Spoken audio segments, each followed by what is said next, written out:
Օրը բարի է, թանկագիններս, շարունակում ենք մեր ամենօրյա խոսքը, կարդում եմ Կողոսացիս առաջի գլուխ 9-րդ խոսքից։ Նրա համար մենք էլ այն օրիցը, երբ որ լսեցինք, չենք դադարում ձեզ համար աղոթք անելուց եւ խնդրված մատուցանելուց, որ լցվեք նրա կամքի գիտությունով, ամեն իմաստությունով եւ հոգեվոր հանճարով, որ դու գնաք ինչպես արժանի է Տիրոջը,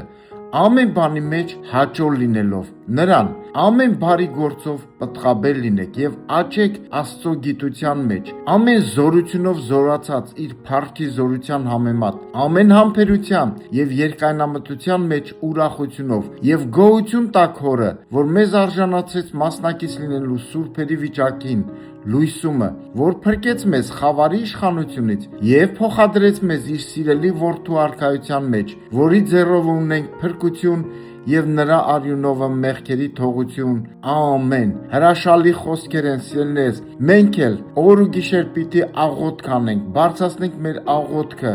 մարդկանց համար, սիրելիներս, բարի գործերով առատանանք, ոնց որ խոսքն ասում, պտղաբեր լինենք, մեր գործերը պիտի պտուղ տան, աճենք Աստծո մեջ, զարգանանք Աստծո մեջ, փառք տանք, գոհանանք, շնորհակալ սիրտ ունենանք, ինչի համար, որ նա մեզ արժանացրել է,